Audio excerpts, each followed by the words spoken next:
ต่อไปกำเรียนเชิญท่านพ่อกำนันบุญเรียบุตรกดสวิตไฟเทียนทูบเทียนบูชาพระรัตนตรัยครับ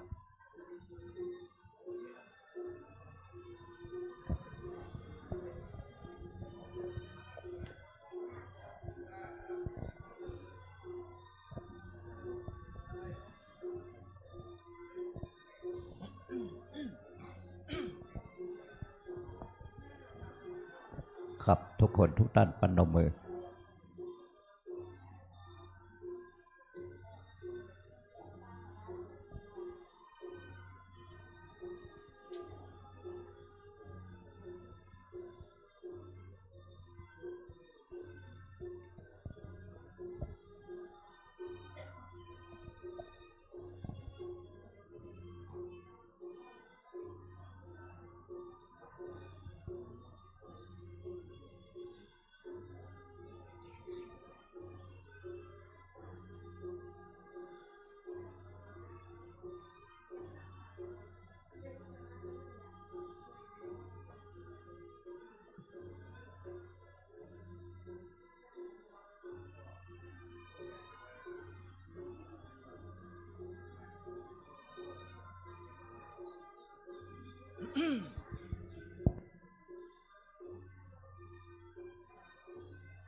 กลับ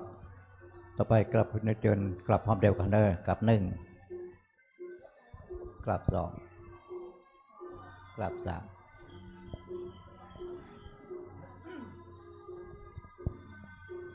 โอนโตเทวตาโยโดลาเทวบุตรเทวดาเจ้าตั้งหลายมวลหมู่อันสาธิตอยู่คู่แดนเมืองอันรักษาอย่างแม่น้ำแลฝ่ายเมืองอันเมเลเทเลียงอกอันรักษาอย่างพระโพธาบาทพระธาตุเจดีย์ต่างเก้าไม้สาเลมาอาโพ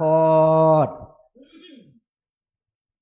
แต่เดิมมีว่าวายานโยเจมกายนิลันเตพระหากตังไว้สืบมาเมตังกลมพันและกลมเพเยินแทบดาวเตตาวาลาลูกาจาเตวตาอันโยวิมันคงเขตดาวดันดอยดงกาซาเวหาโหนภายแผ่เชิงบนตาญาโตโลกเท้าสี่องค์การจอมซึ่งเงาพระเอ็นตานอบแนวนอบจืนตามภาษาขายปองแก้วพอเล่งโดแผ่วลอดนักนำลมจมโปไปตามสายตางนางนักทายแม่ทอลานเนอันรักษาอย่างปัดทาเวพื้นแผ่นกว้างแห่งพระโสธาขออังเจิญท่านต่างหลายจงมาภาตาอนุโมทนาจมจื่นยาวถึงบนตานแถมเตรียมมันฤทธิเททนสาธานพระโคดมเป้งไฟเฝ้านิลันดรพระคาขอย่อก่อนโนบนิ้วต่างวางเกี่ยวกับวันตาขออังเจิญท่านต่างหลายจงมาภาตาอนุโมทนาจิมุลสัทธาผู้ข้าต่างหลายที่ได้มาตามโบนเนื้อตันในทีขากาละวันเนนานจงจักมีเสียงแตะติลี โยสันเนเสนโนวาลาโปธิโมเลมาลังสตินังมหันติงวิจัยโยสัมโปติมาการเจงานันตัญญาโนโยโลกุตตะโมตังปันนามามิพุทธังตังปันนามามิธรรมังตังปันนามามิสังฆังสาธุสาโธโอกาสะพันเตข้าแด่พระเกี่ยวเจ้าต่างสามและพระปัญจรัตนาพระเกี่ยวเจ้าต่างหาจำพวกอันสาธิตสำลานอยู่วัดวาอารามสถานที่นี้เป็นตนเป็นเขาเป็นประธานและสถิตสำลานอยู่จันวาตาวาติงสาภกาพรมสวรรค์กัตเตวาโลกและอันสาธิตสามลานโยนเนื้อหนาจมปูจู้ที่จู้แห่งโจโตนจู้พระองค์วันเนี่ยก็เป็นวันเดติทีอันวิเศษเหตุว่าเดือน8เดือนคืน15 ค่ำพร่ำว่าเป็นวันศุกร์ที่1 มีนาคม2569ก็ได้มาจูจอดรอถึงยามโมลาสถาผู้ข้าตั้งหลายจูห่อจูงันจูผู้จูคนจูใหญ่น้อยยิ่งใจก็จิงได้ปาการมาสานงคงควายตกแต่งแปลงพร้อมน้อมนำมายังดูป่าโบผาลาจาดวงดอกข้าวตอกดอกไม้ควายแจนและโอตันนาพาตาหารและน้ำสัตว์ทั้งหลายตามวานวงนี้เพื่อว่าจักนำมาถวายปูชาเฮตานแด่พระเจ้าเจ้าทั้งสามและตั้งอาพระองค์ว่าสันนิแต่ดิเหลขอพระเจ้าเจ้าตั้งสามและตั้งอาพระองค์จงมีธรรมาเมตตาเอ็นดูกุณาไว้นาปาติการับเอาอย่างปาลามิตรสาปูชาแห่งมูลสัทธาผู้ข้าตั้งหลายเลียเพื่อเฮใดโสมดังกรรมกรรมผาทนาแห่งมูลสัทธาผู้ข้าตั้งหลายว่าสันนิแต่ดีลีบุญญาลายสีอันนี้นามีมากเมื่อมูลสัทธาผู้ข้าตั้งหลายได้มาทำบุญเนื้อตันในทีกากาละวันนี้ขอเฮมาเป็นปัจจัยกำโจอุดหนุนยามโมลาสถาผู้ข้าตั้งหลายเฮได้เอาตนตอนรอดพ้นเสียอย่างอันตรายตั้งหลายต่างๆนานาเป็นตนว่าเคาะปีเคาะเดือนเคาะวันข้อยามข้อเจ็บใครได้ภายญาติข้อโมโลกาตั้งหลายต่างๆนานาเปียที่โลกาก็จะได้มาปรากฏบังเกิดกำตัวแห่โมลสัทธาผู้ข้าตั้งหลายข้ออันใดที่ได้มาปรากฏบังเกิดกับตัวแห่โมลสัทธาผู้ข้าตั้งหลายแล้วก็ขอเฮได้ระงับกับหายไปได้ทีคากาละวันนี้ข้ออันใดที่ยังบ่ได้มาปรากฏบังเกิดกับตัวแห่งโมลสัทธาผู้ข้าตั้งหลายก็จะได้มาปรากฏบังเกิดแถมสังเยื่องแถมสักปาการแถมซัมปอสองตั้งแต่มาหุตาละยามนี้ไปนาขอโมลาสัตาผู้ข้าตั้งหลายจูงจำเลินไปโดยอายุปีอายุเดือนอายุวันอายุยามอายุวันณสุขปัลละประกอบไปด้วยโจกปีโจกเดือนโจกวันโจกยามไปใจขอเฮได้เอาตัวตั้งไว้อยู่กำโจยางวันละพุทธศาสนาขององค์พระสัมมาสัมพุทธเจ้าและองค์พระมหาจินนาทัตเจ้าไปจนเชียงจีลการยืนยาวนั้นนักนั้นจงจักมีแจ้งแต่เดลีอีตังโนอากิตุปะบุภาลาจาตานังสาโทโอตานาภิกขาตันนังอุตตะกังตันนังอเพจาอาสาธาลนะสัพพโลกิญะโลกุตัลละมัคคาภาลานิปานาปัจจโยโหตุโนนิจัง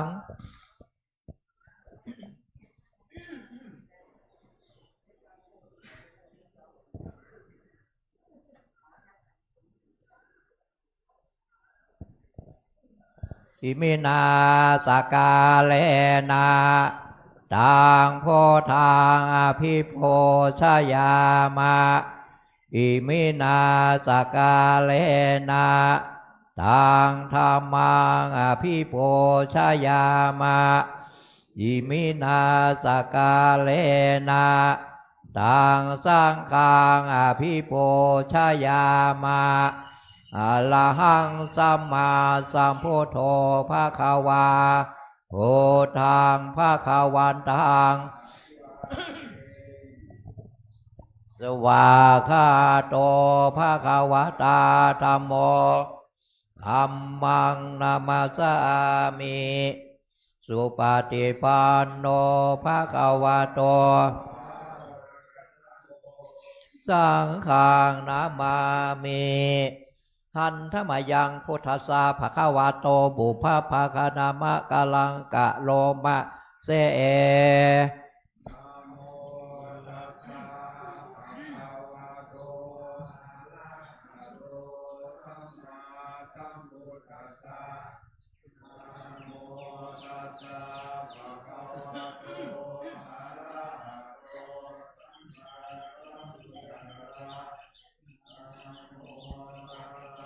ภะคะวะโตอะระหะโตสัมมาสัมพุทธัสสะอันธรรมยังพุทธาภิทุติงกะโลมะเสเอ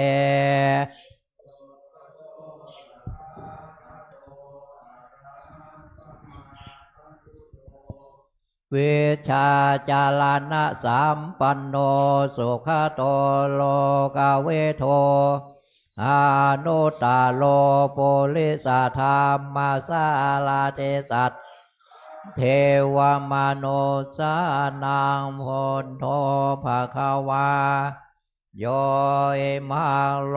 กังสะเทวกังมาลกังสัพรามกัง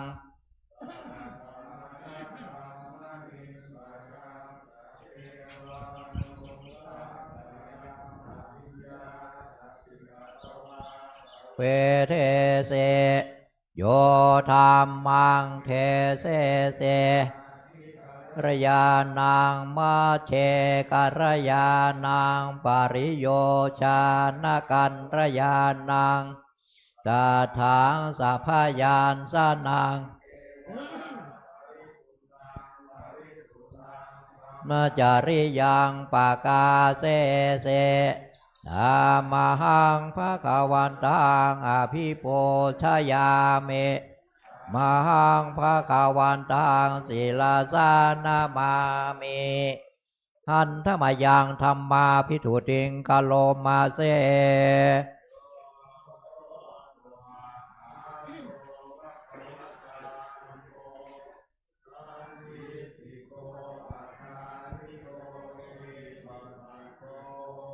โอปานายิโกปัจจตังเวทิตาโพเวนโย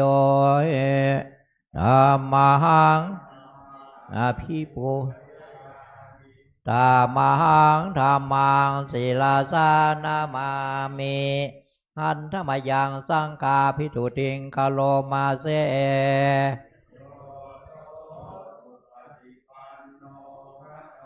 โตสาวกสังโฆ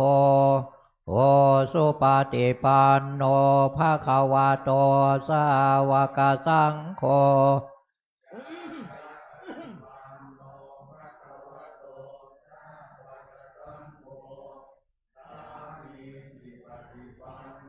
ภะคะวะโตสาวกสังโฆยะทิทางจตาเลโปเลสายุคาเนอาถาโปเลสาปุคาลาสัพพะคะวะโตสาวกสังโฆอาอุเนยโยอุเนยโยทักขิเนยโยอัญชเลนิโยอนุตตลังปุญญาเขตังโลกาสากังอภิปูชยามิธัมมังสังฆังศีลาสานามามินะโมตัสสะภะคะวะโตอะระหะโต สัมโพธัสสะนะโมตัสสะภะคะวะโตอะระโตสัมมาสัมพุทธัสสะนะโมตัสสะสัมโพธัสสะ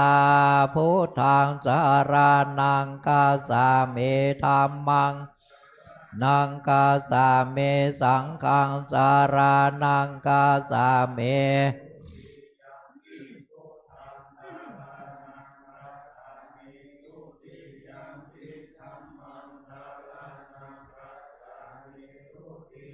ปิสังฆังสรณังคัสสามิตาติยัมปิพุทธังสรณัง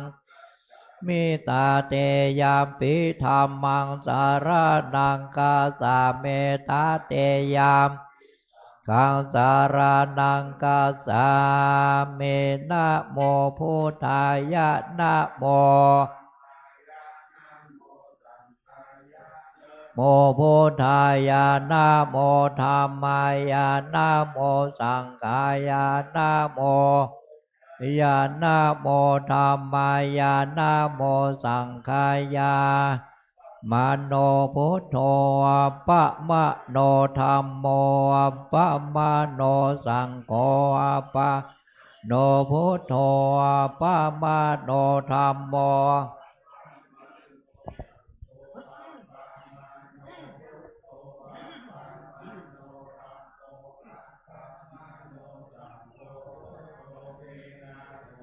โมเมนาโทสังโฆเมนาโทกัมมาทานังเมนาทังกัมมาทานะยากาจาริยเมนาโทพุทโธเมนาโทนาโทสังโฆเมนาโทกัมมาทานังเมนาทังกัมมาทาตายากาจาริโยเมนาโทพุทโธ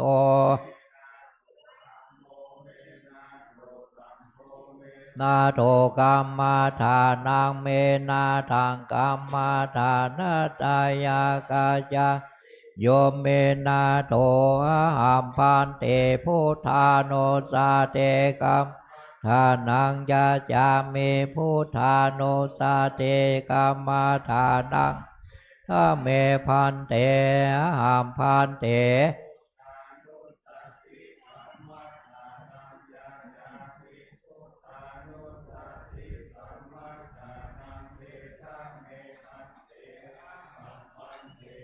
ทาโนสาเตกัมมาทานังเทจาเมพุทธาโนสาเตกัมมาทานัง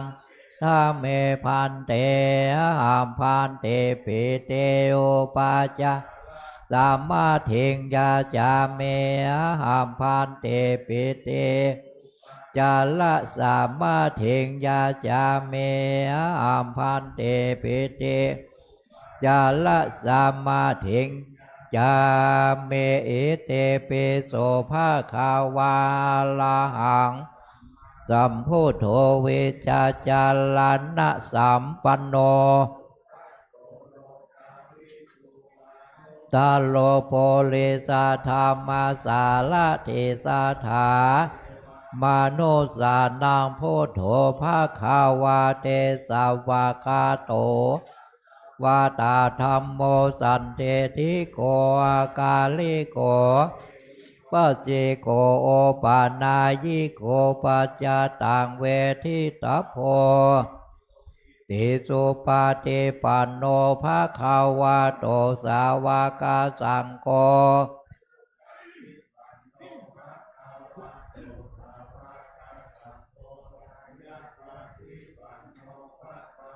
สุสาวกสังโฆสามิเจปาติปันโนภะคะวะโตก็สังโฆสังจตาลิโพเลจายุคาเนอาทาโพลิสาโภคาลาขาวะโตสาวกสังโฆหุนายโยปะหุ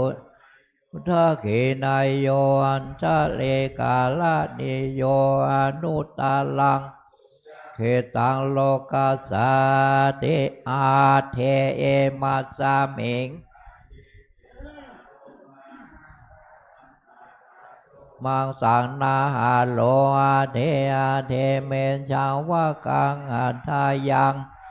นางกินโลมากังเปหากังปะภาสังอันตังอุทาลิยังกาเลสังเปตังเสมังโพโพโลหิตังเมโทอสุวาสาเคโลสิงคาเนกาลาสิกามัทาเกมัทาลงคาเตทาวาเตงสากาลัง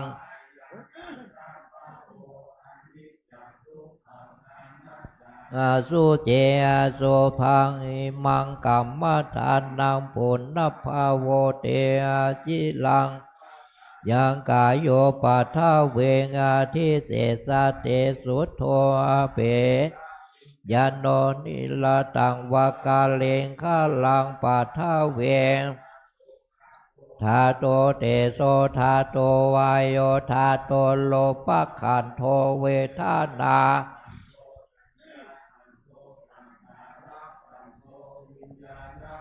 โทปัญจขันโทอาสาธาภาเอธาสังกาลานิจจทุกขาอนัตตาเลนามะธรรมานิจจาวาตาสังขาราอุปาทาวายะอุปาสิตาวานิโลชันติเตสังอุปัสสัมโมสุโขนามะโลปังวาตานิปานังนามะโลปังทุกขังพายาเทนานิจังสุขานิปานังมะโลปังอนัตตาอาสาลากาเทนาสาลังนิปานังนามะโลปังอนิจจังนามะโลปังทุกขังนามะโลปังตานิจังวาตานิปานังสุขังวาตานิปานังสาลังปานังนิปานังปาละมังสุขังสาธุตานะปาลาเมสัมปันโนตานาอุปปาลา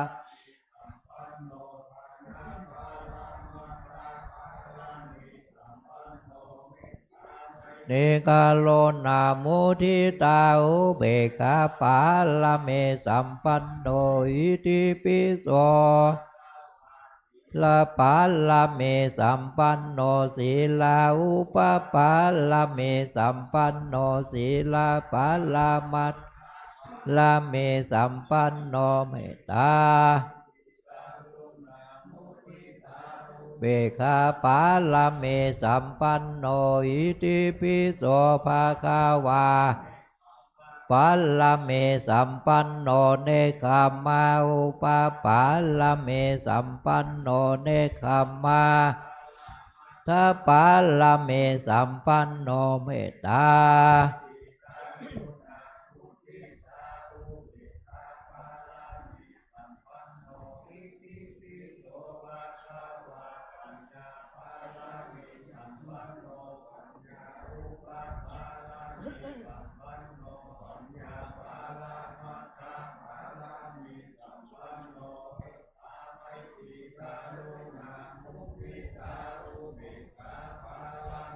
สัมปันโนหิติปิโสภะคะวาเวเลญาปาลเมสัมปันโนอุปปาลเมสัมปันโนเวเลญาปาลมาตาปาลเมเมตตาไมเตกาโลนาโมทิตาอุเบกขาปาลเมโนปาลาเมสัมปันโนกันเตอุปปาลาเมสัมปันโนกันเตปาลาเมสัมปันโนเมตตาลุนาโมทิตาอุเบกขาปาลาเมสัมปันโนปิโสภะคะวาสัจจาปาลาเมสัมปันโนสัจจาอุปปาลาเมท าปาลเมสัมปันโนเมตตาลุนาโมทิตาอุเบกขาปาลเมสัมปันโนปิโสภาคาวาโนภะเมสัมปันโนเมตตาปาลเมสัมปันโนอาเทธานาตาปาลเมสัมปันโนเมตตาลุนาโมทิตาอุเบกขาปาลเมสัมปันโนอิโสภาคาวาเมตตาปาลเมสัมปันโนเมตตาอุปาปาสัมปันโนเมตตาปาลมัทธปาลเมสัมปันโน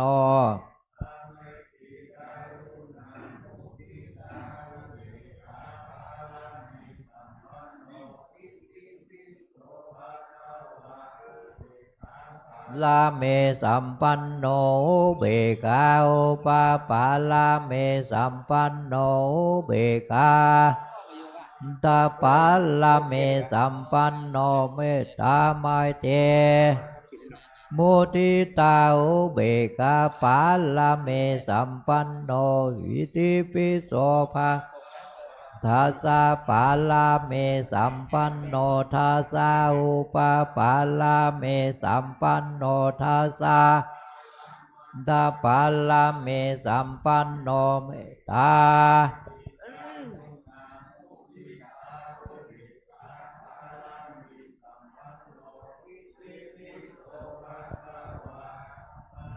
สาปาลาเมสัมปันโนสัมมาเทสาอุปาปาลาเมสัมปันโนสัมมาเทสาปาลามัทธะลาเมสัมปันโนเมตตาลุนาโมทิตาอุเบกขาปาลาเมสัมปันโนปิโสภาคาวาพุทโธพุทโธติโกโนอิติปิโสภาคาวาอิติปิ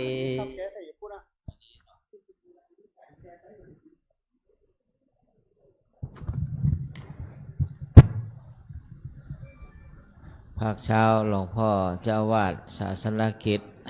มีบรมวงศานุวงศ์เสด็จไปที่แถบดัชเกต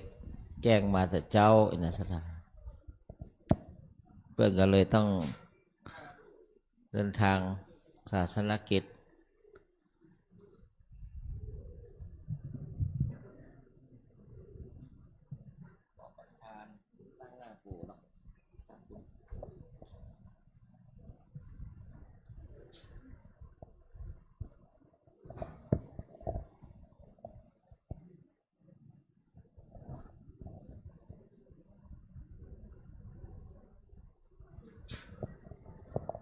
ครับต่อไปกลับครบเดียวกันครับกลับหนึ่งกลับสองกลับสามอิมินาสกาเลนะตังโพธางอภิโปชยามามินาสกาเลนะตังธรรมังอภิโปชยามามินาสกาเลนะชยามาอะระหังสัมมาสัมพุทโธภะคะวาโอทังกวันตังอภิวาเทมิสวากขาโตภะคะวะตาธัมโมธัมมังนามัสสามิ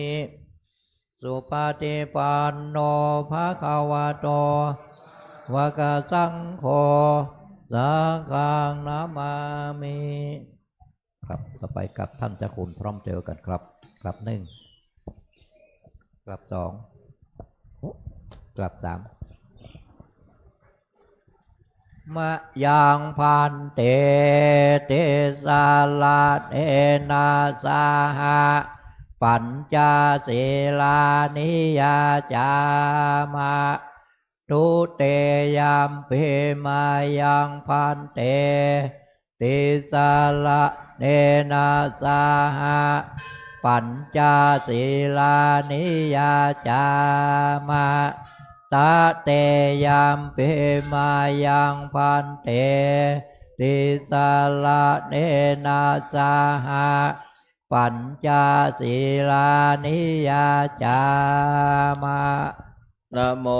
ตัสสะภะคะวะโตอะระหะโตสัมมาสัมพุทธัสสะนะโมตัสสะภะคะวะโตอะระหะโตสัมมาสัมพุทธัสสะนะโมตัสสะภะคะวะโตอะระหะโตสัมมาสัมพุทธัสสะนะโมตัสสะภะวะโตอะระหะโตสัมมาสัมพุทธัสสะนะโมตัสสะภะคะวะโตอะโตสัมมาสัมพุทธัสสะนะโมตัสสะภะคะวะโตอะโตสัมมาสัมพุทธัสสะ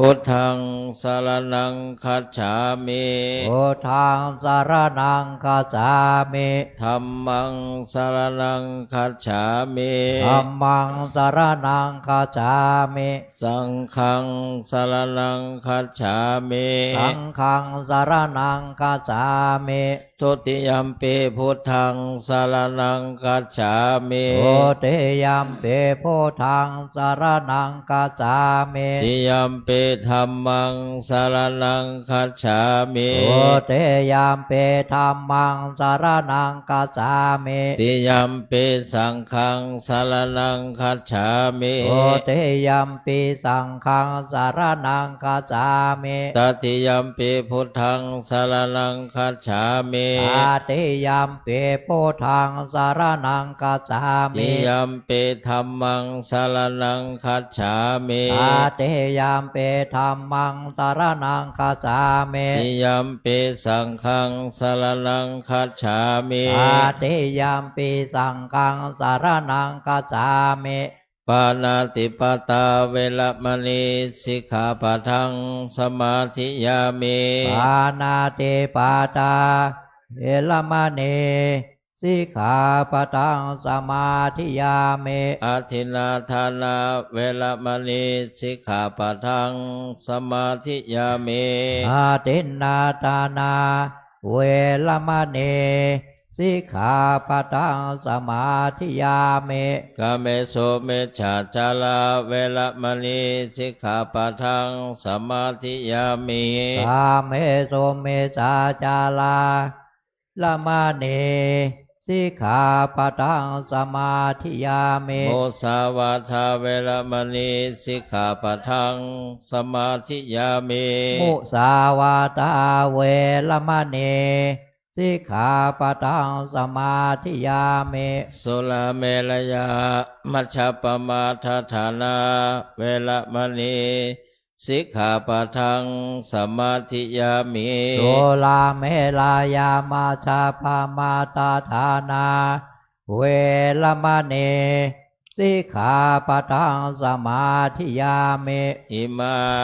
นิปัญจสิกขาปทานิสีเลนะสุขติงยันติสีเลนะโภคสัมปทา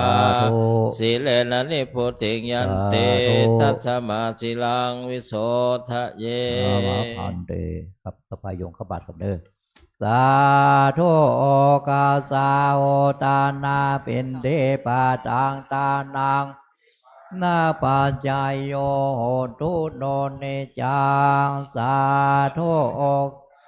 โอดานาปินเดปาตังทานังนิปานาโย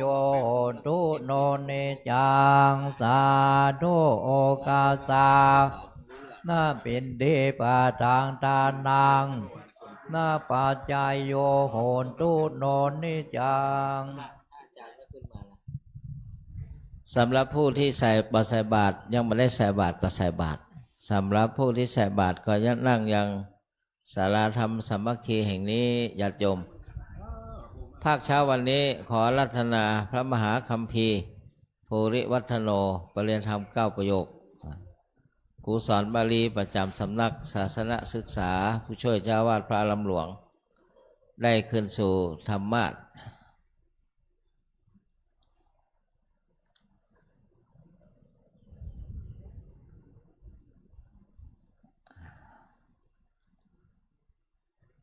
อู้กับอาจารย์วิทูลตะกี้นี่ว่า เป็นยังหลวงพ่อมาอยู่ก็ ยังมีอย่างนี้อยู่ แต่ต้องบอกกันก่อนนะมาจำมาบอกแล้วเกิดมีการมากันแล้วเนาะวันนั้นดีแหละ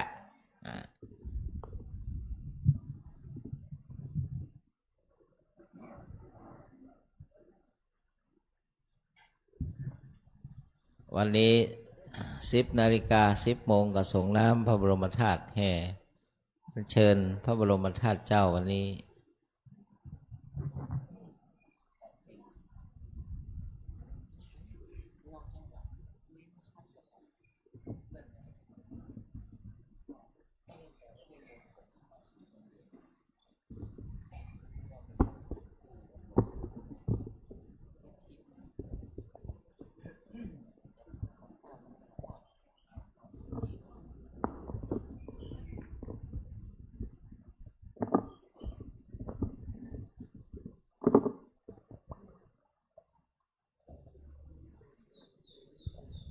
รามาจโลกาธิปเทสหัมปเทกัดอัญชะเลอันทิวลังอัญญาจทาสันติทาสัตตาปรัชชคาชาติกาเฮเสตุธรรมังอนุกัมปิมังปะชัง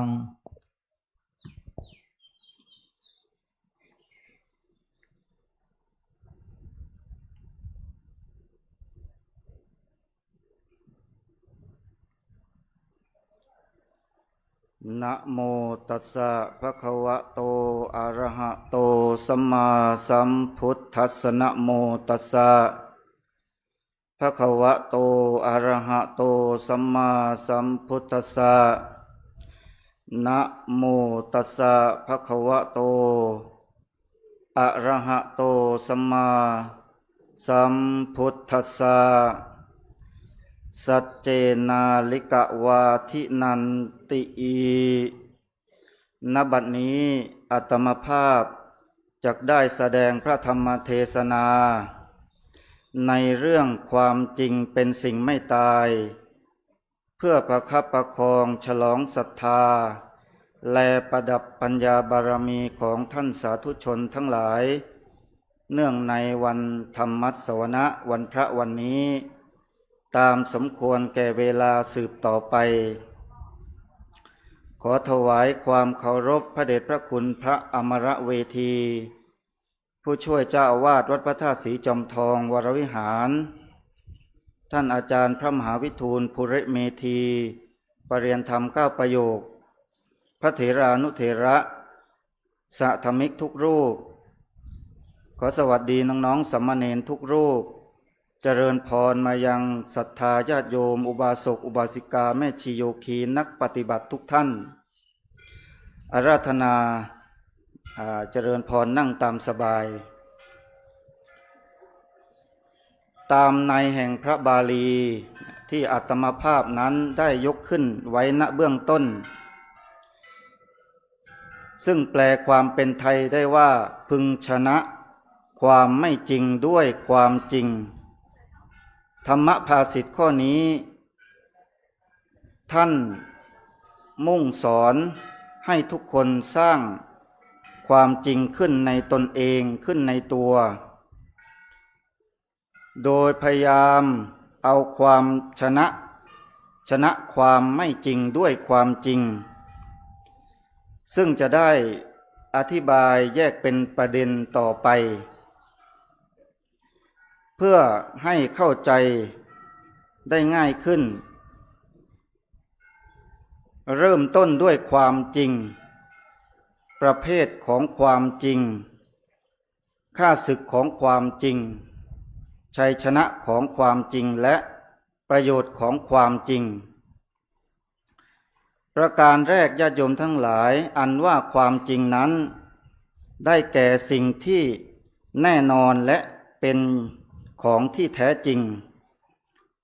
ไม่แปรเปลี่ยนกลับกลายเป็นอย่างอื่นความจริงนั้นมีหลายอย่างแต่ในธรรมเทศนากันนี้จะยกมาอธิบาย3 ประการก็คือพูดจริงทำจริงและใจจริงประการแรกพูดจริงก็คือ ข้อนี้ญาติโยมทั้งหลายสำคัญมาก เพราะว่าปากคนเรานั้นนอกจากจะใช้รับประทานอาหารแล้วยังใช้พูดอีกแต่การพูดนั้นที่เราถือกันว่าเป็นสิ่งศักดิ์สิทธิ์ก็คือพูดจริงเพราะว่าทำเจ้าของปากให้มีชื่อเสียงกิตติยศมีคนนับหน้าถือตาถึงกับมีสุภาษิตเตือนใจไว้ว่าเสียชีพอย่าเสียสัตว์เสียสมบัติอย่าเสียวาจาญาติโยมท่านทั้งหลายคนเราจะมั่งมีหรือยากจนไม่สำคัญเท่ากับมีวาจาจริงคนดีเขานิยมชมชอบยกย่องบูชาคนที่พูดจริงกันทั้งนั้นโบราณถึงกับตั้งสุภาษิตไว้ว่าฆ่าช้างต้องการงาเจรจาต้องการถ้อยคำความหมายก็คือต้องการคนพูดจริงทั้งนั้นคนใจโลเลชอบพูดเหลวไหลไร้สาระปราศจากหลักฐานย่อมเกิดโทษแก่ตนเองและสังคมทั่วไปเสื่อมความเคารพนับถือมีแต่คนตำหนิติเตียนนินทาขาดความไว้วางใจปากไม่ศักดิ์สิทธิ์พูดไปไม่มีใครเชื่อแม้บางครั้งจะพูดความจริงก็หาคนเชื่อยากเพราะเคยเสียรอยมาแล้วคือเคยโกหกมาแล้วครั้งหนึ่งอย่างเรื่องเด็กเลี้ยงแกะที่นึกสนุกขึ้นมาอยากจะหลอกผู้ใหญ่เล่นก็จึงแกล้งตะโกนว่าช่วยด้วยช่วยด้วยหมาป่ากินลูกแกะหมดแล้วชาวนาชาวบ้านที่กำลังเกี่ยวข้าวหรือกระทำงานอย่างอื่นต่างก็ตกใจรีบกันมาช่วยแต่แทนที่จะเห็นหมาป่าก็กลับเห็นเด็กนั่งหัวเราะขบขันอยู่ชาวนาก็รู้สึกทันทีว่าโดนเด็กหลอกเสียแล้วก็จึงพากันกลับด้วยความคับแค้นใจญาติโยมทั้งหลายต่อมาไม่นานนักก็มีหมาป่ามาจริงๆทีนี้มันก็กัดกินลูกแกะอย่างอร่อยเด็กชายนั้นตกใจก็ร้องขอให้ช่วยด้วยเสียงหลงแต่ชาวบ้านชาวนาไม่เชื่อแถมยังสาปแช่งเด็กว่าไอ้เด็กคนนี้มาหลอกอีกแล้วผลสุดท้ายก็หมาป่าก็กินลูกแกะจนหมดนี่แหละญาติโยมทั้งหลายคือโทษของการที่ไปหลอกไปสร้างรอยไว้ตั้งแต่แรกนิทานเรื่องนี้ก็สอนให้รู้ว่าถ้าอยากให้ปากศักดิ์สิทธิ์ต้องพูดไม่ผิดความจริงอันหนึ่งแม้เรื่องบางเรื่องจะจริงแต่พูดไปแล้วไม่ก่อให้เกิดประโยชน์อะไรหรือบางเรื่องมีประโยชน์แต่ผิดหลักธรรมผิดหลักคำสอนผิดศีลธรรมพูดจริงอย่างนี้ก็ใช้ไม่ได้ปราชญ์ท่านไม่สรรเสริญเช่นเราท่านทั้งหลายนำเอาเรื่องของคนอื่นไปเที่ยวโพธนาอย่างนี้แม้จะเป็นเรื่องจริง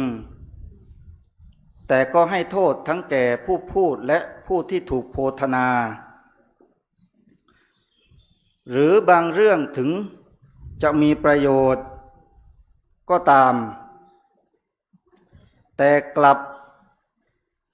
เป็นว่าผิดหลักธรรมคำสอนก็ยังถือว่าใช้ไม่ได้อย่างสนทนาธรรมในขณะที่ฟังเทศน์ในขณะที่สนทนาธรรมะนั้นดีมีประโยชน์มากแต่ก็ผิดหลักธรรมเพราะพูดผิดกาลเทศะญาติโยมท่านทั้งหลายด้วยเหตุนี้นั่นเองพระบรมศาสดาของเราท่านทั้งหลายพระองค์จึงทรงจำกัดลงไปว่าสัจเจอัตเถจะธัมเมจะอหุสันโตปฏิทิตาคนดีจึงต้องตั้งอยู่ในสัจวาจาที่เป็นประโยชน์และชอบธรรมความจริงในลักษณะนี้เราจะเห็นได้จากตัวอย่างของพระโมคคัลลานะและพระสารีบุตรสมัยเมื่อท่านทั้งสองเป็นคฤหัสถ์ในนามโกลิตะและอุปติสสะหลังจากที่ท่านทั้งสอง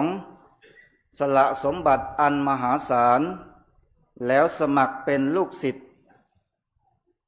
ท่านอาจารย์สัญชัยปริภาชกทำการศึกษาเล่าเรียนจนจบหลักสูตรแต่ท่านทั้งสองนั้นก็เห็นว่าไม่ใช่ทางพ้นทุกข์ก็จึงแยกย้ายกับอาจารย์เพื่อที่จะแสวงหาต่อไปโดยก่อนที่ท่านทั้งสองจะแยกกันนั้นยังได้ทำสัญญากันไว้ว่าถ้าใคร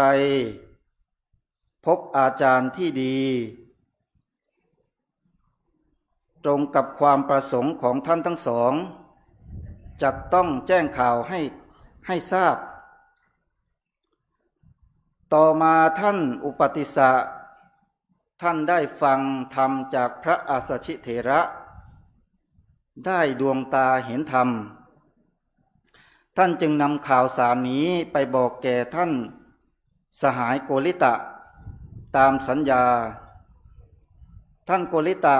ก็ได้สำเร็จเช่นเดียวกันภายหลังทั้งสองจึงได้อุปสมบทในพระพุทธศาสนาท่านโกลิตะได้นามใหม่ว่าพระโมคคัลลานะและท่านอุปติสสะได้นามใหม่ว่าพระสารีบุตรท่านทั้งสองนั้นตั้งหน้าตั้งตาบำเพ็ญสมณธรรมจนได้บรรลุพระอรหันต์ในที่สุดต่อมาพระโมคคัลลานะท่านก็ได้รับการยกย่องจากพระบรมศาสดาในให้ดำรงตำแหน่งเป็นผู้เลิศในทางมีฤทธิ์มากและพระสารีบุตรก็ได้พระบรมศาสดาก็ได้ให้ดำรงตำแหน่งอยู่ในทางผู้มีปัญญามากท่านทั้งสองดำรงอยู่ในคู่อัครสาวกผู้ทรงเกียรติของพระพุทธเจ้าปรากฏสืบกันมาจนถึงทุกวันนี้นี่แหละญาติโยมทั้งหลายตัวอย่างของการพูดจริงทำจริงการพูดการทำที่จะจริงต้องอาศัยใจจริงด้วยเป็นหลักสำคัญถ้าใจไม่จริงเสียอย่างเดียวแล้วอย่างอื่นก็เสียหมดเพราะใจเป็นใหญ่ใจเป็นหัวหน้าถ้าเปรียบใจเราเหมือนต้นไม้กายวาจาก็เปรียบเหมือนกับเถาวัลย์จะคดจะตรงอย่างไรย่อมขึ้นอยู่กับต้นไม้คนที่จะทำอะไรสำเร็จทั้งที่ ทำมาแล้วและที่จะทำต่อไปล้วนเป็นคนจริงทั้งนั้นแม้สิ่งที่จะทำนั้นจะยากแสนยากหรือจะมีอุปสรรคมาขั้นก็ตามทีก็จะสำเร็จได้ง่ายเรื่องนี้จะเห็นได้จากพระจริยาของพระมหาบุรุษสิทธัตถะที่ยอมสละราชสมบัติสละความสุขเพื่อช่วยชาวโลกให้พ้นทุกข์นี่ก็อาศัยใจจริงตอนที่พระองค์ทรงบำเพ็ญเพียรที่โคนต้นโพพระองค์ทรงอธิษฐานไว้ว่าถ้ายังไม่ได้ตรัสรู้จะไม่ยอมลุกขึ้นเป็นอันขาดแม้เลือดเนื้อจะเหือดแห้งไปก็ตามเหลือแต่เพียงเอ็นและกระดูกพูดง่ายๆว่าพระองค์ยอมตายไปข้างหนึ่งสุดท้ายพระองค์ก็ได้สำเร็จสมประสงค์อันเป็นเหตุให้ได้รับพระนามพิเศษว่าพระพิชิตมาร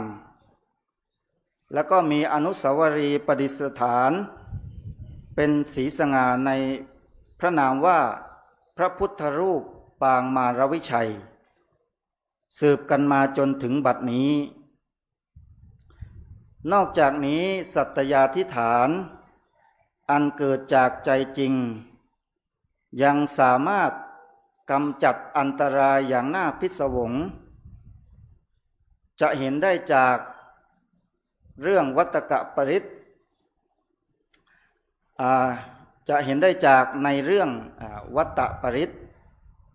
ที่กล่าวถึงพระโพธิสัตว์สมัยพระองค์เสวยพระชาติเป็นลูกนกคุ้มอาศัยอยู่ในป่าวันหนึ่งก็เกิดไฟป่าลุกลามมาจนถึงรังอยู่แล้วนกทั้งหลายก็พากันบินหนีไปแต่ว่าลูกนกคุ้มนั้นยังเล็กหนีไปไม่ได้ญาติโยมท่านทั้งหลายก็จึงยึดเอาคุณศีลคุณสัจจวาจาเป็นที่พึ่งอาศัยพร้อมทั้งตั้งสัตยาธิฐานว่าสันติปักขาอปัตตนาปีกของข้าพเจ้ามีอยู่จริงแต่บินไม่ได้จริงสันติปาทาอวัญจนาเท้าของข้าพเจ้ามีอยู่จริงแต่เดินไม่ได้จริงมาตาปิตาจะนิขันตาพ่อแม่ของข้าพเจ้ามีอยู่จริงแต่ท่านไม่อยู่จริงชาตะเวทปฏิกมะสหสัจเจกเตไมหังมหาปัจฉิลิโตสิกขีที่กล่าวมาทั้งหมดนี้เป็นความจริงด้วยความสัตย์นี้ขอเปลวไฟจงกลับไปเสียจากที่นี้ทันใดนั้นเองเปลวไฟก็ดับลงญาติโยมทั้งหลายมนต์บทนี้เราท่านทั้งหลายจึงนิยมถือกันมาเป็นคาถาป้องกันไฟคาถาป้องกันไฟไหม้เรียกว่าคาถานกคุ้มนกคุ้มคืออะไรนกคุ้มก็เป็นสัตว์ชนิดหนึ่งเป็นนกที่อาศัยอยู่บนดินเป็นปัจจุบันนี้เป็นสัตว์คุ้มครองชนิดหนึ่งเมื่อเรากล่าวถึงเรื่องไฟไหม้ปัจจุบันเราก็จะเห็นเหตุการณ์ไฟไหม้ต่างๆมีเผาป่าไฟป่าไฟไหม้บ้างก็มีทั้งหน่วยงานรัฐหน่วยข้าราชการหรือประชาชนต่างก็ช่วยกันดับไฟป่าเป็นต้นอันนี้ญาติโยมทั้งหลายเรื่องที่กล่าวมานี้เป็นเพียง วิธีแก้ไฟไหม้อันเป็นปลายเหตุทางที่ดีเราควรหาวิธีกันเอาไว้เสียก่อนจะเหมาะกว่าท่านว่ากันไว้ดีกว่าแก้เพราะพิษไฟร้ายนักโจรปล้น10 ครั้งยังไม่เท่าไฟไหม้ครั้งเดียวทุกคนจึงควรช่วยกันระมัดระวังฟืนระมัดระวังไฟจะทำอะไรก็ต้องรอบคอบเรียบร้อยหุงข้าวต้มแกงเสร็จแล้วก็ดับเสียให้ดีจุดธูปเทียนบูชาพระรัตนตรัยเสร็จดูแลให้ปลอดภัยเสียก่อนหรือสูบบุหรี่แล้วก็ดับให้สนิทอย่าเที่ยวทิ้งสเปะสปะหากทุกคนช่วยกันรักษาระมัดระวังด้วยดีอย่างนี้แล้วอัคคีภัยก็จะลดลงทรัพย์สินของรัฐและของประชาชนก็จะไม่ต้องสูญเสียไปอย่างน่าอาณาจใจเหมือนอย่างทุกวันนี้ญาติโยมทั้งหลายสัจความจริงนั้นมีคุณประโยชน์อย่างใหญ่หลวงท่านผู้รู้กล่าวยกย่องธรรมข้อนี้ไว้ว่าสัจจังหะเวสาธุตรังรัสานังความสัตย์แลดีกว่ารถทั้งปวงสัจจังหะเวอมตาวาจาคำสัตย์แลเป็นวาจาไม่ตายสัจเจนะกิตติงปัปโปติคนได้ชื่อเสียงเพราะความสัตย์ญาติโยมท่านทั้งหลายเจ้าชายสิทธัตถะมหาบุรุษพระองค์ได้ตรัสรู้เป็นพระสัมมาสัมพุทธเจ้าก็เพราะทรงอาศัยสัจจะบารมีมาโดยลำดับจนกระทั่งได้ตรัสรู้อริยสัจธรรมทั้ง4 ประการคือทุกข์สมุทัยนิโรธและมรรคอันถือว่าเป็นยอดสัจจะในทางพระพุทธศาสนานอกจากสัจจะเป็นคุณธรรมอันวิเศษสุดเช่นนี้พระพุทธเจ้าพระองค์จึงตรัสสอนว่าสัจจะมนุรักเขยะพึงตามรักษาความสัตย์ไว้แต่โดยทั่วไปโดยความจริงโดยข้อเท็จจริงแล้วส่วนมากก็จะรักษากันไว้ไม่ได้ทั้งนี้ก็เพราะถูกข้าศึกมารังควานญาติโยมทั้งหลายข้าศึกนั้นก็คือ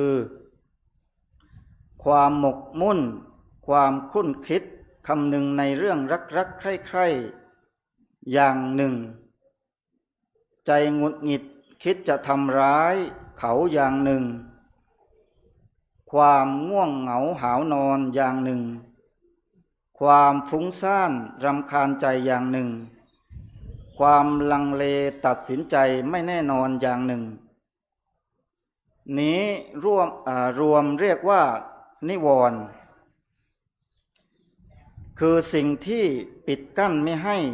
คนได้ดีเหตุนี้ทุกคนควรกำจัดเสียด้วยสร้างคุณธรรมทั้ง3 ประการให้เกิดขึ้นในใจคือสติปัญญาและขันติ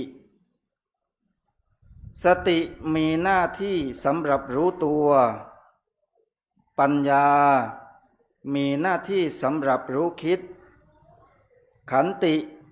มีหน้าที่สำหรับรู้สู้จนกระทั่งได้ชัยชนะ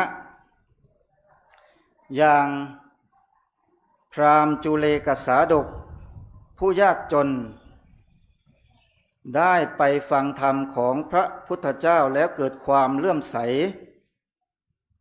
ตั้งใจจะสละผ้าห่มติดกันเทศแต่เกรงว่าภรรยานั้นจะไม่มีผ้าห่มใช้เพราะว่าสองสามีภรรยานั้นใช้ผ้าห่มผืนเดียวกันญาติโยมท่านทั้งหลายจึงตกลงถวายไม่ได้แม้เวลาจะจวนถึงมัชชิมยามเที่ยงคืนก็ยังถวายไม่ได้อีกแต่พอล่วงไปถึงมัชชิมยามใกล้รุ่งตอนนี้สติปัญญาและขันติมีกำลังมากสามารถเอาชนะจิตตรณีเสียได้หมดความลังเลจึงน้อมผ้าห่มไปถวายแทบพระบาทของพระบรมศาสดาพร้อมกับเปล่งวาจาว่าชิตังเมชิตังเมเราชนะแล้วเราชนะแล้วจุเลกสาดกกว่าจะได้ชัยชนะก็จวนสว่างญาติโยมท่านทั้งหลายที่แพ้มาโดยลำดับแรกๆนั้นเพราะความลังเลใจนี่เองคิดอย่างนั้นห่วงอย่างนี้วุ่นวายไปหมดแต่พอยึดหลักความรู้ตัวความรู้คิดความรู้สู้เข้ามาช่วยแล้วขับไล่นิวรณ์ออกไปได้ความจริงก็เกิดขึ้นเมื่อความจริงเกิดขึ้นแล้วความไม่จริงก็หมดไปโดยปริยายเหมือนความสว่างเกิดปรากฏความมืดก็หายไปคนที่จะเอาชนะความไม่จริงได้ก็ด้วยอาศัยการปฏิบัติตามวิธีนี้อันเป็นการชนะตัวเองที่พระพุทธเจ้าพระองค์สรรเสริญเพราะปราศจากเวรสิ้นภัยให้ทั้งประโยชน์แก่ตนเองและแก่ผู้อื่นเป็นชัยชนะชั้นเยี่ยมดีกว่าชัยชนะอย่างอื่นเช่นชัยชนะในการต่อสู้เชิงกีฬาและชัยชนะเชิงพนันเป็นต้นเพราะชนะเช่นนั้นพระพุทธเจ้าตรัสว่าผู้ชนะย่อมก่อเวรผู้แพ้ย่อมเสียใจญาติโยมทั้งหลายด้วยเหตุนี้พระองค์จึงสอนให้ชนะตนเองว่าอัตตาหะเวชิตังเสยโยชนะตนเองนั่นแหละประเสริฐนักการชนะความไม่จริงด้วยความจริงก็นับว่าเป็นการชนะตัวเองอย่างหนึ่งในท้ายที่สุดอาตมภาพจักได้สรุปความไว้ว่าความดีทุกชนิดที่มีอยู่ในโลกนี้ล้วนอาศัยความจริงเป็นหลักยึดทั้งนั้นเราท่านทั้งหลายจะศึกษาเล่าเรียนสำเร็จก็เพราะมีสัจจะความจริงจะตั้งตัวไว้เป็นหลักฐานก็เพราะมีสัจจะบำเพ็ญธรรมสำเร็จจะบำเพ็ญธรรมได้ผลดีก็เพราะมีสัจจะแม้การบรรลุมรรคผลนิพพานก็ต้องอาศัยสัจจะตลอดถึงได้ตรัสรู้เป็นพระพุทธเจ้าก็อาศัยสัจจะบารมีนี้เองเพียงเท่านี้ท่านก็จะเห็นได้ว่าธรรมะข้อนี้สำคัญขนาดไหนเหตุนี้จึงสมควรที่เราท่านทั้งหลายผู้มุ่งความเจริญแห่งชีวิตจะได้เพิ่มพูนสัจธรรมให้เกิดในตัวเองทั้งพูดจริงทำจริงและใจจริงโดยพยายามเอาชนะความไม่จริงให้ได้ด้วยวิธีการเพิ่มพูนความรู้ตัวความรู้คิดความรู้สู้ ที่เรียกตามบาลีว่าสติปัญญาและขันติ ให้มีในตัว จากนั้นความจริงจะเกิดขึ้น เมื่อความจริงเกิดขึ้นแล้ว ทุกอย่างที่ท่านประสงค์ก็จะสำเร็จลงได้ตามความปรารถนาทุกประการ เทศนาประโยสาเนในการเป็นที่สุดลงแห่งพระธรรมเทศนานี้อาตมาภาพขออ้างเอาคุณพระศรีรัตนตรัยคือคุณพระพุทธพระธรรมพระสงฆ์ช่วยดลบันดาลให้ท่านทั้งหลายจงประสบความสุขความเจริญด้วยอายุวรรณะสุขภละปฏิภาณธนสารสมบัติงอกงามไพบูรณ์ในพระพุทธศาสนาทุกคนทุกท่านแสดงพระธรรมเทศนามาก็พอสมควรแก่เวลาขอสมมุติยุติลงคงไว้แต่เพียงเท่านี้เอวังก็มีด้วยประการฉนี้ธรรมยังสาธุกลังกะโลมาเสสาธุสาธุสาธุนะโมตัสสะภะคะวะโตอะระโตสัมมาสัมพุทธัสสะนะโมตัสสะภะคะวะโตอะระโตสัมมาสัมพุทธัสสะนะโมตัสสะภะคะวะโตสัมมาสัมพุทธัสสะอิติปิโสภะคะวะอะระหังสัมมาสัมพุทโธวิชชานะสัมปันโนสุขโตโลกวิโทอนุตตโรปุริสธรรมสารติสัทธาเทวาสนาวุตโตภะคะวะติสวากาโตภะคะวะตะธัมโมสันติติโกอากาลิโกเอหิปัณาเยโกปัจจตังเวทิตาโพเวนโยเหติสุปฏิปันโนภะคะวะโตสาวกสังโฆโชปฏิปันโนภะคะสาวกสังโฆยายาปฏิปันโนภะคะวะโตสาวกสังโฆสามีจิปฏิปันโนกัสสังโฆยัตถิทันจัตตาเรปุเรสยุขานิอัฏฐปุเรสปุคลาเอสะภะคะวะโต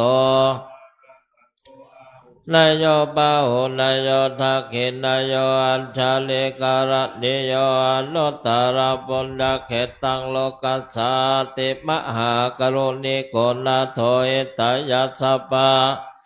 โพระโตปารมิสัพพะปะโตสัมโพเตมุตตะมังเอเตนะสัจจวัชเชนะโหตุเตชยมังคลังชยันโตสักกายานังนันเทวัตโนเอวัตตวังวิชโยโหหิชยสุชยมังคเลอปัลลจิตตปัลลังเกอาเบเสกสัพพะพุทธานังอาคาปะโตปะโมตเตสุนักตังสุมังคลังสุปปะตังโส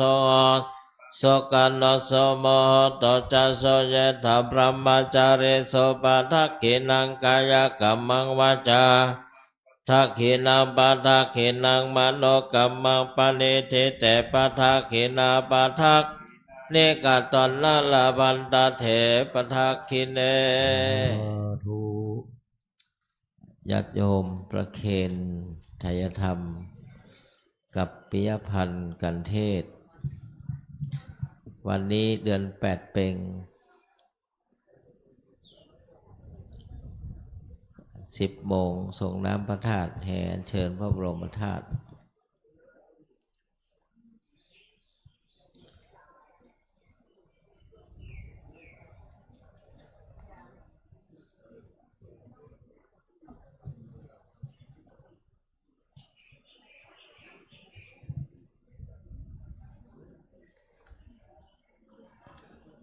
วัดพระธาตุเฮา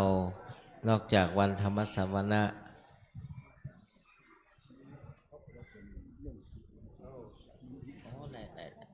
อนุโมทนาพ่ออยู่นี่พ่อครูสุมินแม่จันเปงจินใจพร้อมลูกเต้าเหล่าหลานเนี่ยอันนี้เพื่อร่วมทำบุญสมทบทุนมูลนิธิวัดพระธาตุศรีจอมทองหรือว่ามูลนิธิหลวงปู่เฮาจำนวนเงิน 1,000 บาทขออนุโมทนาจัตตารโอธรรมายุวโนสุขังพลังพ่ออาจารย์รับไปเถอะพ่อกิจใจเอาไว้พ่อกิจใจเอามูลนิธิอันนี้กับใส่ตู้ได้เหมือนกันได้ อาจารย์วิทูลอนุโมทนาปอสมินจินใจพร้อมครอบครัวแม่จันเปงใส่ตู้เซฟได้อู้ถึงมูลนิธินะเขาเรื่องถึงพวกกิจใจตลอดอ่ะ ได้ข่าวมูลนิธิแล้ว อนุโมทนามีความสุขความเจริญแข็งแรง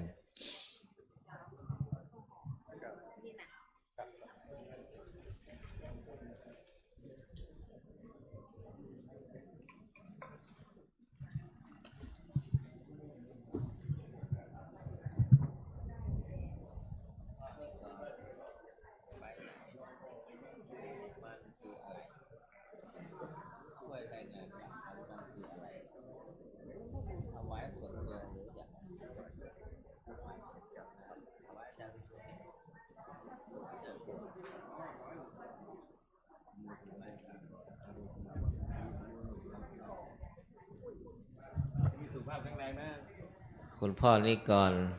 คุณหมอเอท่านแพทย์หญิงศิริวิภาพร้อมครอบครัวบริษัทพร้อมด้วยสัมพันธชนได้มาถวายอันนี้เป็นวัดถวายกับปิยพันธ์ส่วนตัวจัตตารโอธรรมาวัฏันติอายุวโนสุขังพระลังคุณหมอ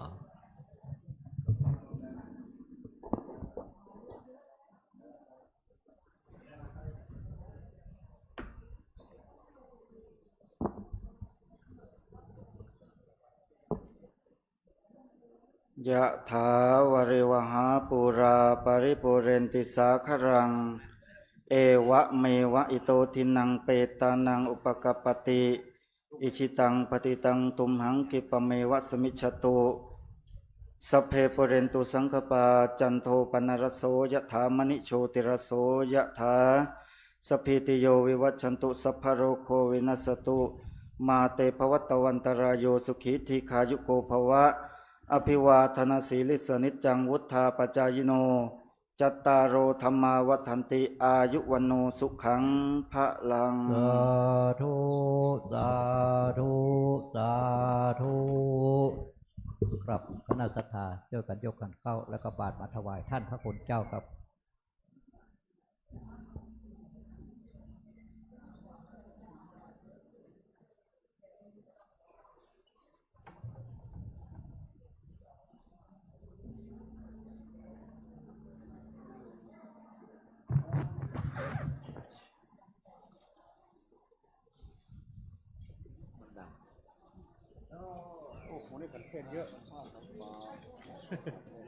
เนี่ยไหนมันบุญบารมีหรอบุญบารมีองค์พระมัคคตุโตจอยไหมจอยตั้งถวายลูกเนรให้ดูไปด้วย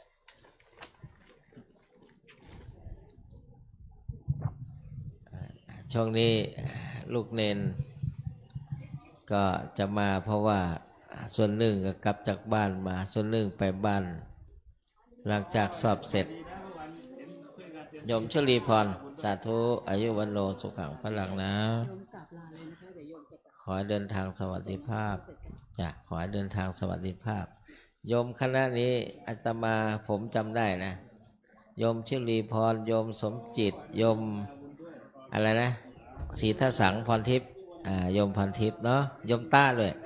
โยมตะด้วยสาธุขอให้เดินทางสวัสดิภาพส่งน้ำพระธาตุก่อนนะอย่าสาธุมันแรงตัดสามนิดหน่อยสบายมากไม่ต้องห่วงชายชาติทหารเนี่ยมันสาธุไม่ต้องเป็นห่วงมันบวมนิดหน่อยนะดีแล้วใจเกินร้อยมันตัวใหญ่ใจไม่โดนเนี่ยผมคิดว่าเป็นตุ๊ดไม่ใช่นะไม่ใช่ตุ๊ดอาจารย์เข้าใจผิดนะเนี่ยแม่ชุลีพรมันตัวใหญ่มากอายุวันโนสุดท้าย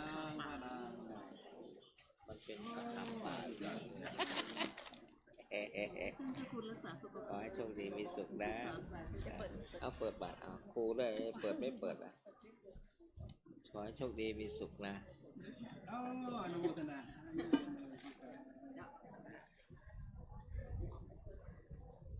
นี่อาจารย์วิทูลนะอาจารย์วิทูล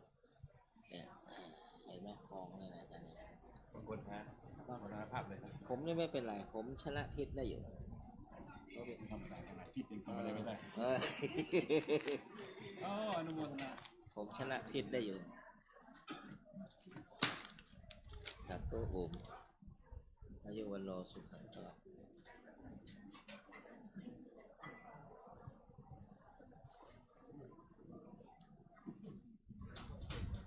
เอาวางรูปมันนะป้าน้อยวางรูปมัน เดี๋ยวเอาไว้ให้หมู่ทหารแดงนี่รักษาพระธาตุ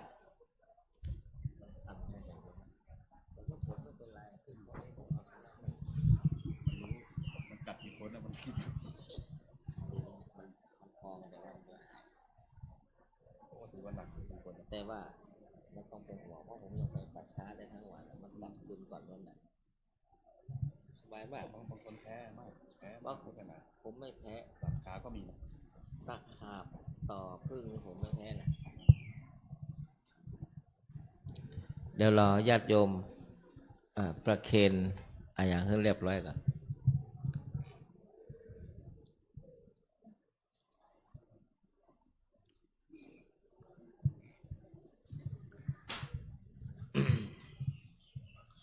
เงินแล้วใจศรัทธาเพื่อนมาได้ถวายคำตีนี่มันแล้วใจนะประเลิดมันอู้ยากเหมือนกันนะคนเฮาก็เหมือนกันละหอมออนไลน์ฉันเตือโอนสตางค์ไปนี่มันมาแล้วใจไปถวายกับมือนี่นะแต่ถ้าเขาโอนมาบัญชีเฮาเนี่ยเฮาพอใจกันสบายดี เฮามันต้องผันพรยาวอ่ะของอย่างอี้เพื่อนถวายเป็นแสนว่าน่ะมันคือปอนมันคือเป็นโอนทางบัญชีให้มันก็มีหันหน่อยเอาป้านานจะได้เก่าทำถวาย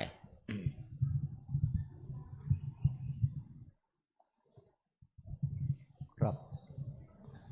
พร้อมแล้วก็คำถวายกับดื้อนะโมตัสสะภะคะวะโตอะระหะโตสัมมาสัมพุทธัสสะนะโม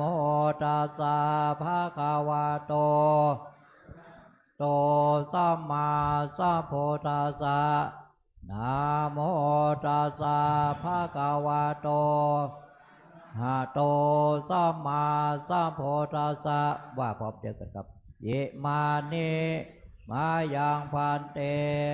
ภัตตานิสัปปาลิวาลานิภิกขุสังฆัสสะโอโนชยามะสาธุโนพันเตภิกขุสังโฆอิมานิภัตตานิปาลิวาลานิปาติกานาตุอัมหากังเอคาลตัง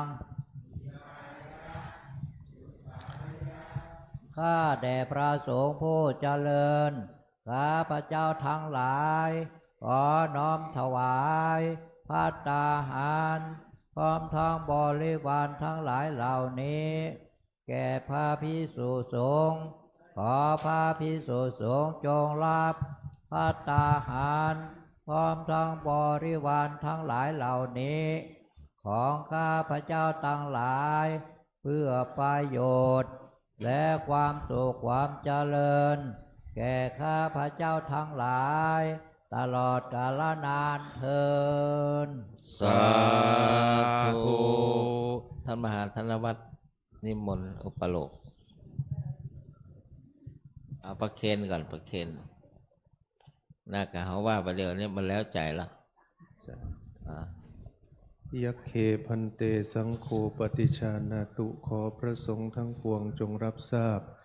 บัดนี้ได้มีทายกทายิกาผู้มีจิตศรัทธาได้น้อมนำมาซึ่งภัตตาหารมาถวายเป็นสังฆทานอันว่าสังฆทานนี้ย่อมมีอานิสงส์อันยิ่งใหญ่สมเด็จพระพุทธองค์จะได้จำเพาะเจาะจงให้เป็นของภิกษุรูปหนึ่งรูปใดก็หามิได้ทรงมีพระบรมพุทธานุญาตให้แจกกันตามบรรดาที่มาถึงบัดนี้ข้าพเจ้าจะสมมุติตนเป็นผู้แจกของสงฆ์ พระสงฆ์รูปใดเห็นว่าไม่เป็นการสมควรขอได้ทักท้วงขึ้นในท่ามกลางระหว่างสงฆ์อย่าได้เกรงใจถ้าเห็นว่าเป็นการสมควรแล้วขอจงเป็นผู้นิ่งอยู่บัดนี้พระสงฆ์ทั้งปวงนิ่งอยู่ข้าพเจ้ารู้ได้ว่าเป็นการสมควรแล้วจะได้ทำการแจกของสงฆ์ต่อไปณกาลบัดนี้นะโมตัสสะภะคะวะโตอะระหะโตสัมมาสัมพุทธัสสะนะโมตัสสะภะคะวะโตอะระหะโตสัมมาสัมพุทธัสสะนะโมตัสสะภะคะวะโตอะระหะโตสัมมาสัมพุทธัสสะอายังปฐมภาโคมหาเถระสะปาปุนาติส่วนที่หนึ่งย่อมถึงแก่พระมหาเถระผู้ใหญ่ผู้อยู่เหนือข้าพเจ้าอวเสสาภาคาอัมมหากังปาปุนันติส่วนที่เหลือย่อมถึงแก่พระมัชฌิมเถระพระอนุเถระรองลงมาตามลำดับจนถึงพระนวกะรูปสุดท้ายตลอดจนถึงสัมมเณรแม่ชีโยคีอุบาสกอุบาสิกาตลอดจนถึงสัตว์เดรัจฉานทั้งหลายยถาสุขังปริพุนชันตุท่านทั้งหลายเหล่านั้นขอจงบริโภคตามความสุขตามความสบายเถิดสาธุ สังโฆโรเจติสังโฆโรเจติสังโฆโรเจติ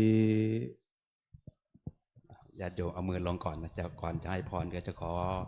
กล่าวอะไรเล็กน้อยก่อนอื่นก็ต้องขออนุโมทนา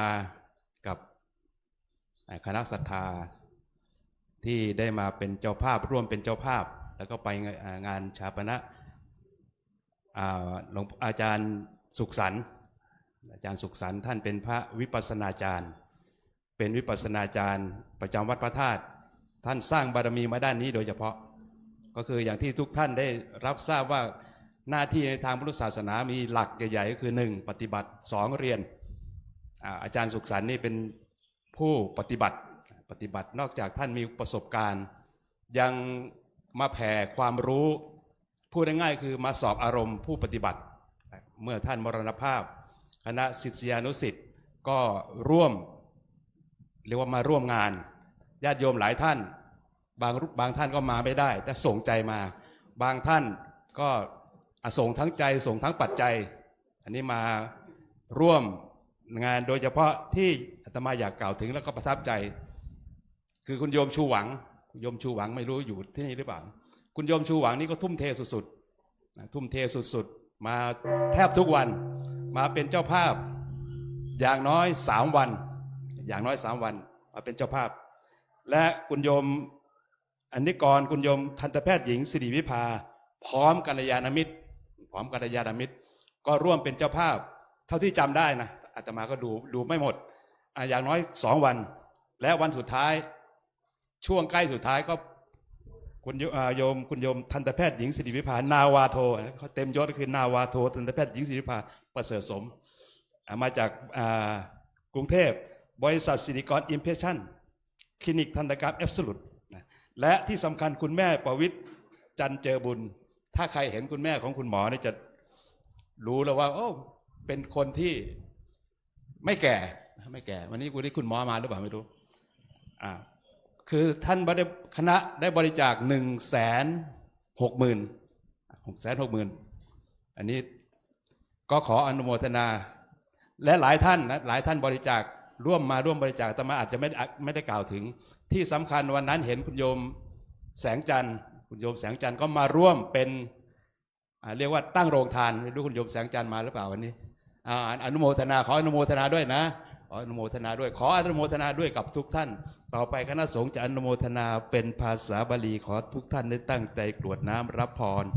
ดังต่อไปนี้ยะถาวาริวหาปุราปาริปุเรนติสาครังเอวเมวะอิโตตินังเปตานังอุปกปติ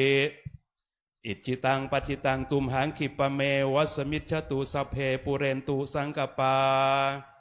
จันโทปนารโสยถามณิโชติราโสยถา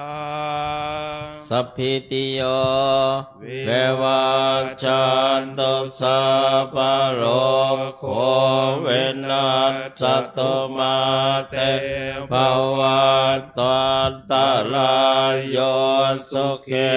ทีขายุโกภวสัพพิติโยเววัชชันตุสัพพะโรโควินัสสตุมาเตภวัตวันตรายโยสุเขทีขายุโกภวสัพพิติโยเววัชชันตุสัพพะโรโควินัสสตุมาเตภวัตวันตรายโยสุเขทีขายุโกภวสัพพิวันตันนเสเลสเนจาวทาปจายโนจัตตารธรรมาวัฏันติอายุวันโนสุขังภาลังโทภรโตเทโรวันนโตปฏิปันนโตสุขัสสะตาตาเมธาวิสุขังโสติคาจติอายุทัตตวาภลังวันนังสุขังจะปฏิปันนโตทิคายุยัสวาโหติยัตยาทุปปัจจติเตยัญจโคทาเกนาเตนะสังฆาเมสุปฏิทิตาทิกราตังนิตายาสัทธานโสอุปกาปฏิโสยาติธรรมโมจะอายังเนธาเสโตเปตานาโปชาจักตาอุราราภลันจะ โกนมโนปเทนนามตมเหปุญญังปสุตังอนาปกาเตชัยเศรษฐิทานังลาภังโสเทภกยังสุขาภลังเสริอายุจวันโนจะโภคาวเทจยสวัสสตวัสสาจะอายุจะเทวสิทธิเทภวันตุเตภวตุสัพพมังคลังรักขันตุสัพพเทวตาสัพพพุทธานุภาเวนัสสทาโสเทภวันตุเตภวตุสัพพมังคลังรักขันตุสัพพเทวตาสัพพธรรมานุภาเวนัสสทาทิภวันตุเตภวตุสัพพมังคลังรักขันตุสัพพเทวตาสัพพสังฆานุอาเวนัสสทาโสทิภวันตุเตโลมาเสสาธุสาธุสาธุครับต่อไปขอเชิญทุกท่านนั่งสมาธิเจริญภาวนาต่อไป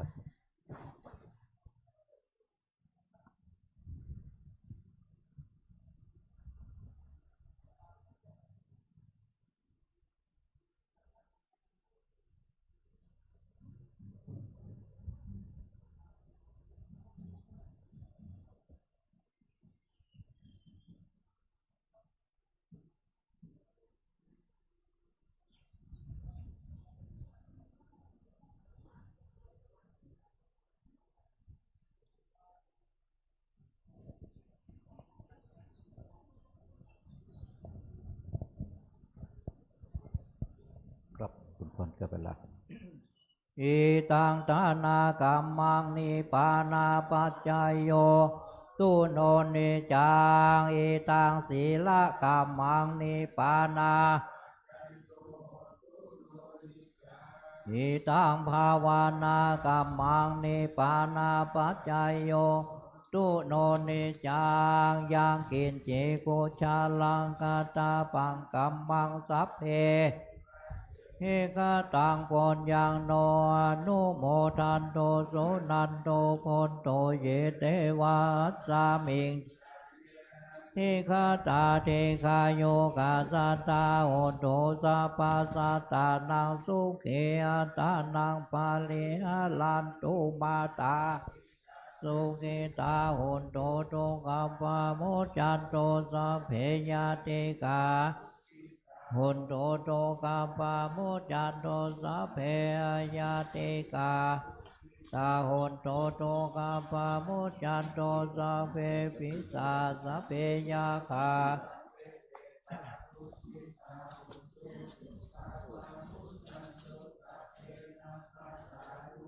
ตาโหนโตโตกัปปะโมจันโตวาโสเกตาโอโตโตกัปปะโมจันโตสัพจาริโยปัจจายาโหนโตโตกัปปะโมจันโตสัพพะสัมปัสสะมิชันโตโววันตาเมโพธาสัพพะเมมาตาเมวันเทวันตามิธรรมังสัพพะเมโตสังฆามาตาเมวันเทมิสังฆาสัพพะเม